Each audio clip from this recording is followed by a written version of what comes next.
Hello प्यारे बच्चों, आज हम आपके लिए लेके आए हैं क्लास 10th के साइंस के 50 महत्वपूर्ण टॉपिक।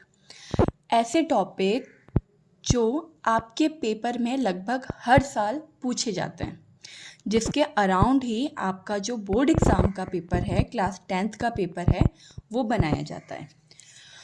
तो अब हम बात करेंगे बोर्ड परीक्षा 2023 के 50 महत्वपूर्ण टॉपिक के।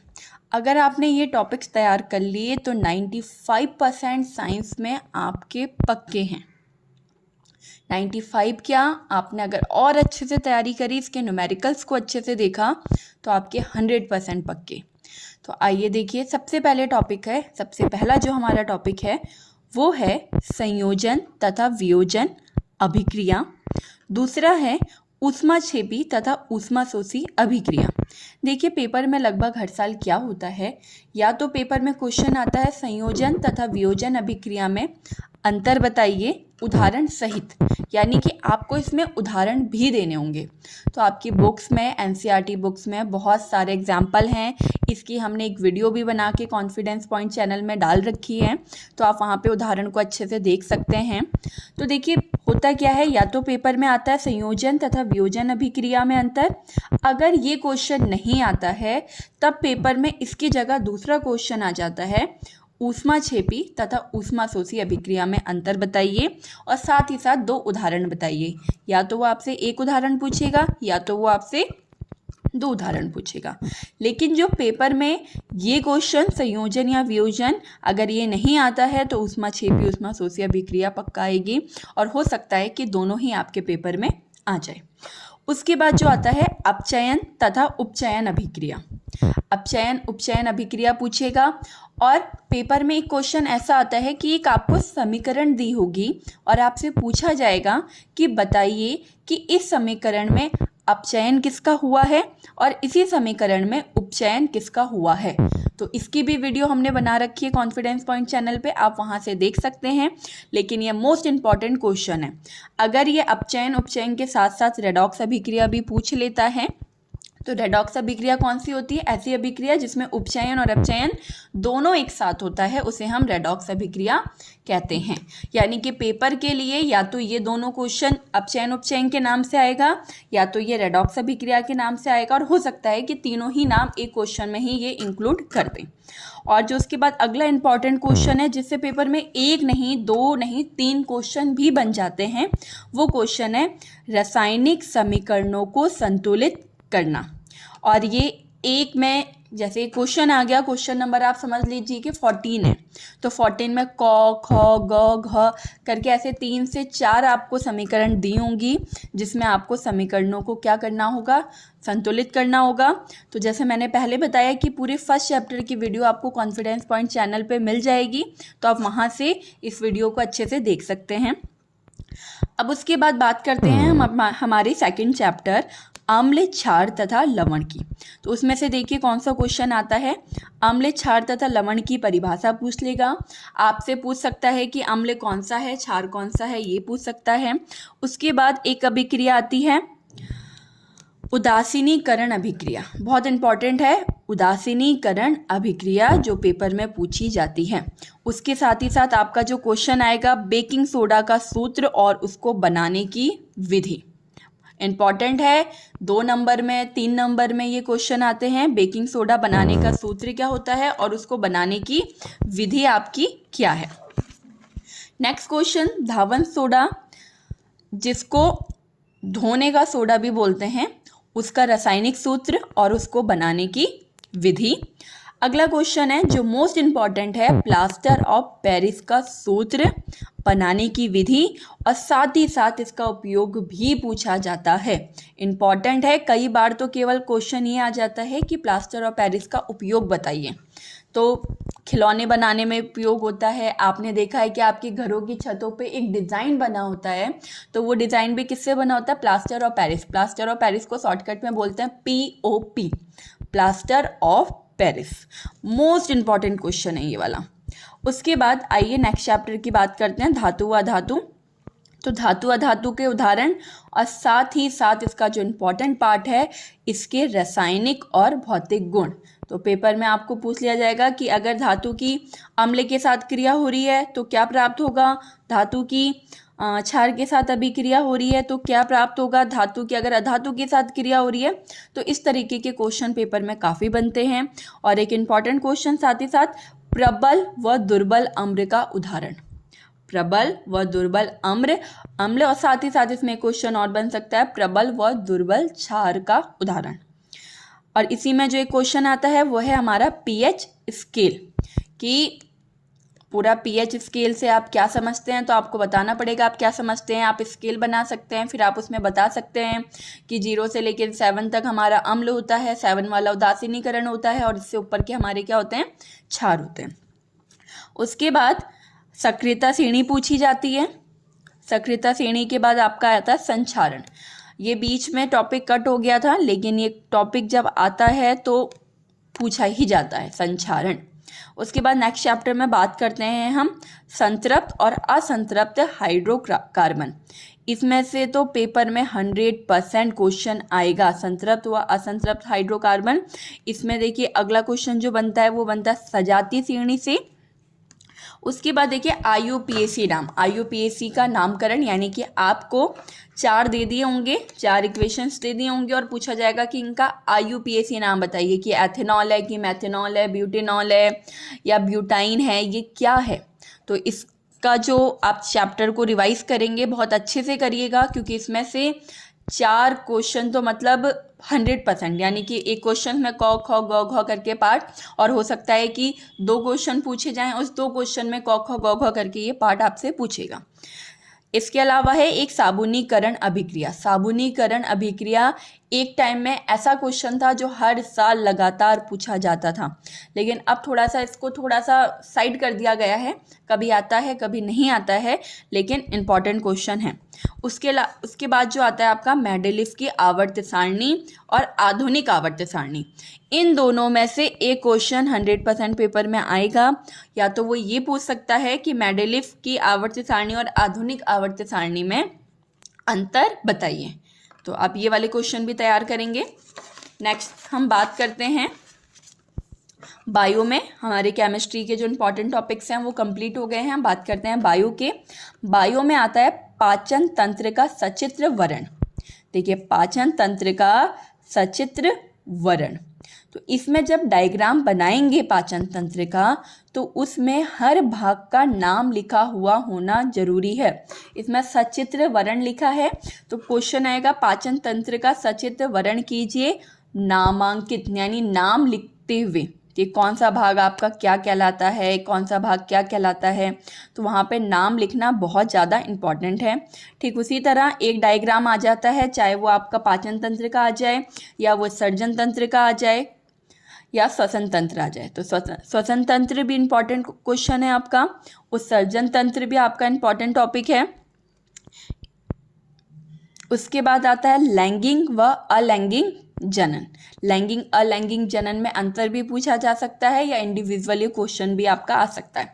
इसके बाद जो बहुत इंपॉर्टेंट क्वेश्चन है वो है परपरागण व स्वपरागण में अंतर। लगभग हर साल अगर आप देखना आप हाफ ईयरली एग्ज़ाम देंगे तो भी परपरागण या स्वपरागण में भी आपका अंतर पूछा जाएगा। आप प्री बोर्ड एग्ज़ाम देंगे, 10th क्लास में प्री बोर्ड एग्ज़ाम होते हैं, कोई बोर्ड 2 लेता है, कोई 3 लेते हैं प्री बोर्ड एग्ज़ाम, तो उसमें भी ये क्वेश्चन पक्का पूछा जाता है। उसके बाद आता है कायिक प्रवर्धन। कायिक प्रवर्धन के बाद जो मोस्ट इंपॉर्टेंट क्वेश्चन है पुष्प की अनुदैर्ध्य काट का सचित्र नाम सहित चित्र बनाना। ये क्वेश्चन इतना ज़्यादा इम्पॉर्टेंट है कि क्लास में हर टीचर, साइंस का हर टीचर बच्चों को, भले ही वो चैप्टर फर्स्ट से स्टार्ट कर रहा है, लेकिन बीच बीच में बार बार ये टॉपिक बच्चों को सिखाता रहता है, ताकि बच्चे इसका डायग्राम भी अच्छे से बना ले और हर एक भाग का, कि किसको पुंकेश्वर कहते हैं, किसको स्त्री केंद्र कहते हैं। तो ये क्वेश्चन इंपॉर्टेंट है, इसकी तैयारी बहुत अच्छे से करिएगा और हो सके तो पेंसिल कलर लेके जाइए, डायग्राम में कलर करिए। कलर करके क्या होता है, वो डायग्राम इतना सुंदर लगता है कि अगर आपके क्वेश्चन में कहीं थोड़ी सी मतलब थोड़ी सी गलती भी हो गई है, लेकिन एग्जामिनर आपका चित्र देख के इतना खुश हो जाएगा कि अगर ये 4 नंबर का क्वेश्चन है या 3 नंबर का क्वेश्चन है तो आपको पूरे 3 नंबर या पूरे 4 नंबर दे देगा। उसके बाद जो इम्पोर्टेंट है, नर व मादा जनन तंत्र, इन दोनों में से एक पूछा जाता है, वो भी लॉन्ग क्वेश्चन में पूछा जाता है। फिर डीएनए आरएनए की फुल फॉर्म, ये फुल फॉर्म आप पढ़ते हुए जाएंगे। DNA deoxy ribo nucleic acid या राइबो आरएनए की राइबो न्यूक्लिक एसिड करके जो फुल फॉर्म है आप इसको पढ़ के पूरा जाएंगे। और या तो अगर ये आपसे फुल फॉर्म नहीं पूछेगा तो ये आपसे अंतर भी पूछ सकता है। उसके बाद है मेंडल की आनुवांशिकता के नियम। नेक्स्ट क्वेश्चन है लिंग निर्धारण की प्रक्रिया। इंपॉर्टेंट क्वेश्चन है बायो का। लिंग निर्धारण की प्रक्रिया कि लड़का होगा या लड़की होगी, ये कैसे पता चलता है? तो इसमें आपको पूरा वो डायग्राम सहित एक्सप्लेन करना होगा। अगर आप डायग्राम नहीं बना रहे हैं, केवल लिख के आ रहे हैं, तो आपको मान लीजिए कि अगर 4 नंबर का क्वेश्चन है तो ज़्यादा से ज़्यादा 1.5 नंबर या 2 नंबर दे देंगे, लेकिन आपको फुल मार्क्स नहीं देंगे अगर आपने डायग्राम नहीं बनाया। इसके बाद जो इम्पोर्टेंट क्वेश्चन है वो आता है, फिजिक्स में आ गए हम लोग, प्रकाश का परावर्तन व इसके नियम। इसके 2 नियम हैं, आपतन कोण तथा परावर्तन कोण दोनों आपस में बराबर होते हैं, और आपतित किरण, परावर्तित किरण तथा विलंब तीनों एक ही तल में होते हैं। मोस्ट इंपॉर्टेंट क्वेश्चन है ये, या तो आपसे प्रकाश का परावर्तन पूछ लेगा या इसके नियम पूछ लेगा। यदि प्रकाश का परावर्तन पूछता है तो आप इसका डायग्राम जरूर बनाइएगा। नेक्स्ट आता है प्रकाश का अपवर्तन व इसके नियम। देखिए प्रकाश का अपवर्तन तो कम पूछता है लेकिन पूछ सकता है, लेकिन जो इसका 2 नियम हैं, पहला नियम कि सेम परावर्तन और अपवर्तन का कि आपतित किरण, अपवर्तित किरण तथा अभिलंब तीनों एक ही तल में होते हैं। और सेकंड जो मोस्ट इंपॉर्टेंट है, जिसको स्नेल का नियम भी कहते हैं, कि आपतित कोण तथा अपवर्तित कोण की ज्या का अनुपात नियतांक होता है। मोस्ट इंपॉर्टेंट, ठीक है। इस क्वेश्चन को किसी भी हाल में मत छोड़िएगा। स्नेल का नियम अलग से पूछा जाता है, कई बार तो अपवर्तन के दोनों नियम पूछे जाते हैं, लेकिन उसके कंपैरिजन जो ज़्यादा पूछा जाता है वो है प्रकाश के अपवर्तन का नियम कि आपतित कोण तथा अपवर्तित कोण की ज्या का अनुपात नियतांक होता है sin I upon sin R is equal to constant, जिसको स्नेल के नियम के नाम से पूछा जाता है। इंपॉर्टेंट है, इसको याद जरूर करिएगा। उसके बाद या तो पेपर में आपसे दर्पण का सूत्र या तो लेंस का सूत्र, दोनों में से एक सूत्र पूछ लिए जाते हैं, वो भी 1 या 2 नंबर में। लेकिन बच्चे क्या करते हैं, हर साल उल्टा करके आ जाते हैं। दर्पण पूछा जाता है तो वो लेंस लिख के आ जाते हैं, और लेंस पूछा जाता है तो वो दर्पण का सूत्र लिख के आ जाते हैं। आपका दर्पण का सूत्र है 1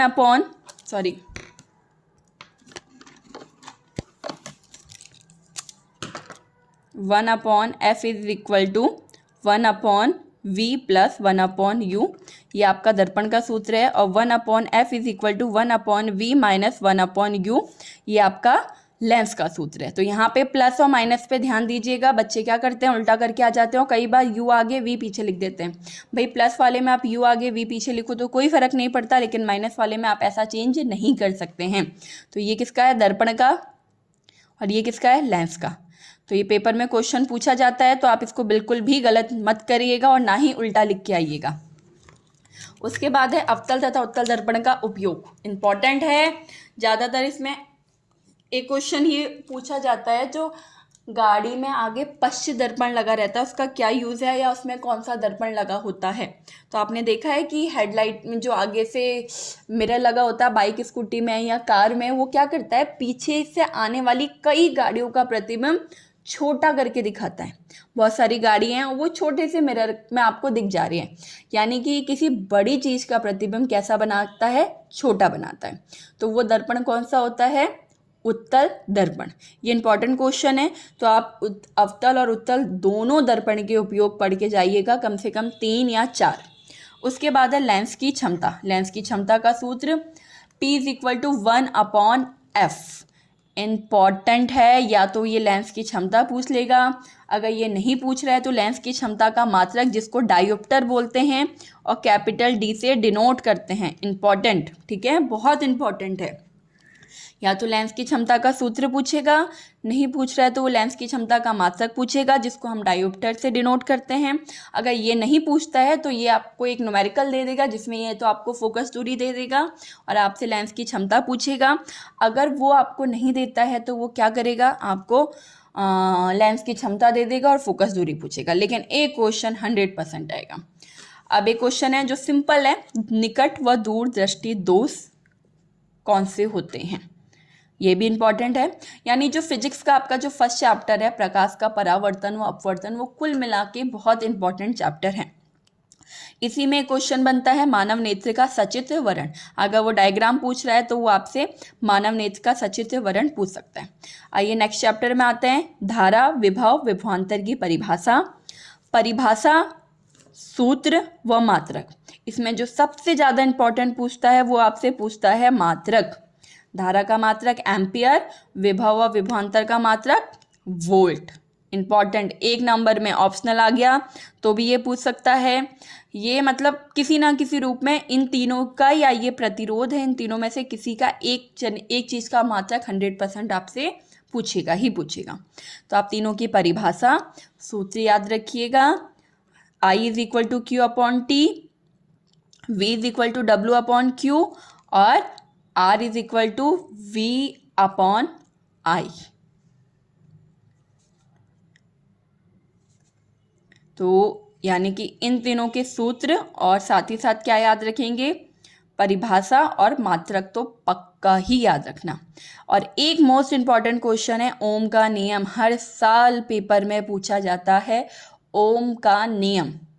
तो ये क्वेश्चन आप मतलब कैसे भी करिए, अपने कमरे की वॉल पे लगा दीजिए या डेली इसका रिपीट करिए, लिख लिख के रिपीट करिए। इस क्वेश्चन की आप अच्छे से प्रैक्टिस कर लीजिए। ये हो गया प्रतिरोध की परिभाषा, सूत्र व मात्रक। उसके बाद एक क्वेश्चन आता है पेपर में, बहुत बार पूछा गया है, चालक के प्रतिरोध को प्रभावित करने वाले कारक। इंपॉर्टेंट है, यहाँ पे एक रो निकल के आता है।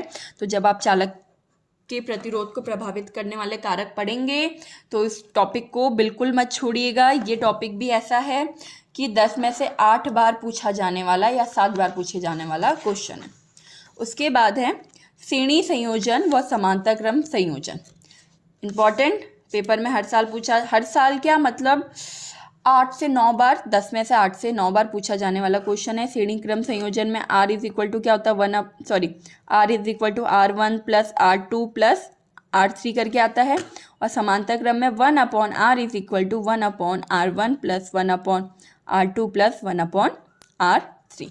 ये क्वेश्चन ठीक है, छोड़िएगा मत बिल्कुल। कम से कम इसका सूत्र तो पढ़ के जाइए और इसका डायग्राम ये कैसे बनता है, श्रेणी क्रम का संयोजन का डायग्राम और समांतर। अगर मान लीजिए आप इसका डेरिवेशन भूल गए हैं कि आपको किस प्रकार से इसको सॉल्व करके सूत्र तक पहुंचना है, तो यदि आप केवल इसका डायग्राम बना देंगे और सूत्र लिख देंगे तो भी आपको बहुत अच्छे मार्क्स मिल जाएंगे।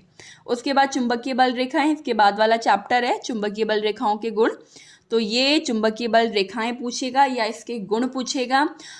चुंबकीय बल रेखाएं कहाँ से किस दिशा की तरफ जाती हैं, ये क्वेश्चन इंपॉर्टेंट है। अगर इस चैप्टर में से क्वेश्चन आता है तो 100% वो चुंबकीय बल रेखाओं या इसके गुणों के बारे में पूछेगा। अगला क्वेश्चन है बायो-सैवर्ट का नियम। फ्लेमिंग के दाएं व बाएं हाथ का नियम भी बहुत इंपॉर्टेंट है, 9 से 10 बार पूछे जाने वाला, या 100% भी आप ये समझ सकते हैं फ्लेमिंग का या तो दाएं हाथ का नियम पूछेगा या तो वो बाएं हाथ का नियम पूछेगा। फिर आते हैं विद्युत मोटर व विद्युत जनित्र, इन दोनों में से एक पूछता है, या तो वो विद्युत मोटर पूछता है या तो विद्युत जनित्र। और ये क्वेश्चन आपका आता है लॉन्ग क्वेश्चन में, शॉर्ट क्वेश्चन में नहीं आता है। किस में आता है, लॉन्ग क्वेश्चन में। अगर शॉर्ट में आएगा तो केवल इसका सिद्धांत पूछ लेगा कि विद्युत मोटर का सिद्धांत क्या है या विद्युत जनित्र का सिद्धांत क्या है या इसमें बुरुश का क्या कार्य है। तो शॉर्टकट क्वेश्चन थोड़े अलग तरीके से बनते हैं, लेकिन ये ज़्यादातर किस में आता है, लॉन्ग में। और शॉर्ट में आया या तो ये सिद्धांत पूछ लेगा या इसमें लगे हुए वलय का कार्य पूछ लेगा या इसमें लगे हुए बुरुश का कार्य पूछ लेगा। उसके बाद आता है फैराडे का प्रेरण का नियम। नेक्स्ट आता है, अब हमारे मतलब फिजिक्स कंप्लीट हो गई है, अब आ गए हैं हम इन्वायरमेंट साइंस यानी पर्यावरण साइंस में, जिसमें से 1 से 2 क्वेश्चन लॉन्ग में 100% आएगा। अब देखिए ये क्वेश्चन थोड़े से ना कई बार तो बुक से आ जाते हैं, लेकिन कई बार ऐसा क्वेश्चन आ जाता है जो थोड़ा हमारा जनरल नॉलेज से जुड़ा होता है। जैसे कि ओजोन परत, ये आपके सिलेबस में है, साथ ही साथ अम्ल वर्षा भी आपके सिलेबस में है। लॉन्ग क्वेश्चन में या तो वो ओजोन परत के बारे में पूछ लेगा या अम्ल वर्षा के बारे में पूछ लेगा, या आपसे कभी कभी ऐसे क्वेश्चन पूछ सकता है कि बताइए कि आप जो जल का संरक्षण है वो कैसे करेंगे।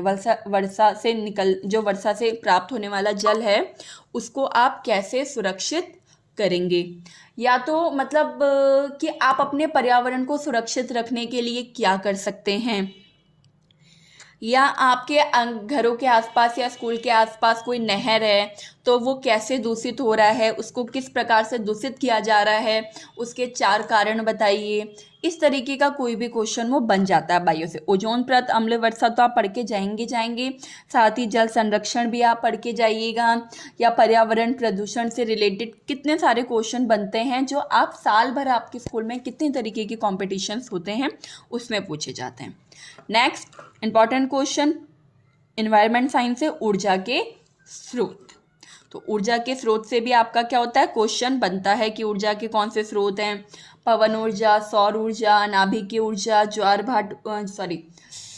भाटा ऊर्जा, ये जो ऊर्जाएं हैं और कौन सी ऊर्जाएं होती हैं, तो कौन कौन से स्रोत हमें प्राप्त हो रहे हैं। तो ये वाला क्वेश्चन भी आप पढ़ के जाएंगे।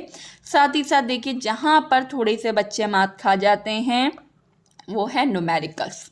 जो ज़्यादातर न्यूमेरिकल्स आपके बनते हैं वो फिजिक्स के प्रकाश का परावर्तन अपवर्तन से क्वेश्चन बनते हैं, या क्वेश्चन आपका बन जाता है क्या बोलते हैं, हमारा चैप्टर है ये धारा वाला चैप्टर, इसमें से श्रेणी क्रम संयोजन, समांतर क्रम संयोजन से बन जाता है, या तो आपका धारा पूछ लेता है, विभव पूछ लेता है। एक इम्पॉर्टेंट टॉपिक और रह गया, हम लिखना है यहाँ पे शक्ति से भी क्वेश्चन पूछा जाता है, या शक्ति का न्यूमेरिकल आ सकता है।